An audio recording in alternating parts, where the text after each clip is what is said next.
Hype culture for anime is the worst. Not that hype culture is good to begin with, but at least with other mediums such as film and video games, you know you're going to be given a whole product to consume and analyze at once. With seasonal anime, you're given an episode a week, and getting hype for an entire series and saying it's the best anime of the year after 1 or 2 good episodes is, quite frankly, asinine, and usually only leads to major impairments in judgment. Erased, produced by A1 Pictures, seems to be the latest victim of this phenomenon.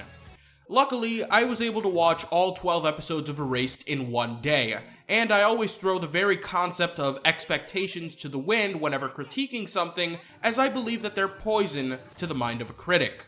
So, what did I think of Erased? Well, Erased is an interesting anime for sure. It's certainly not the type of thing you'd expect to see from A1 Pictures. It's incredibly refreshing to watch an anime that doesn't pander and just tries to be itself.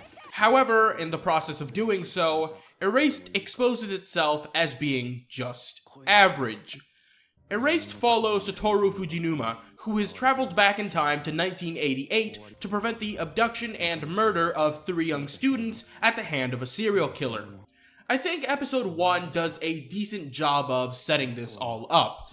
I wanted to see Satoru change the past and find out what really happened all those years ago. It's episodes 2 through 4 that I thought were fantastic. The character interactions, direction, and atmosphere especially drew me into this world, and made me care about the relationship between Satoru and Kaio.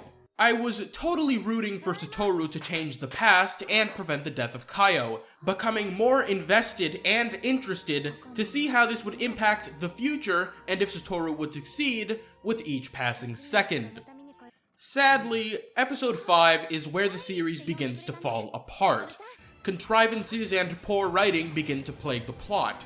A divorce being orchestrated by the theft of a chocolate bar springs to mind as being one of the dumber things in this series, and poor writing is showcased well when Kaio's mother intends to strike her in the company of other people after previously going through the trouble of making sure her abuse wasn't noticeable. What also does not help this series in any sort of way is how blatantly obvious the identity of the killer is. I knew who it was from the very first frame they were in, but even if you don't realize it then, it's simple process of elimination. Still, I did like Erased. I think the direction, editing, and shot composition are pretty good in some areas, and are light years ahead of what other seasonal anime are doing. It's just a shame the writing and characters weren't up to par.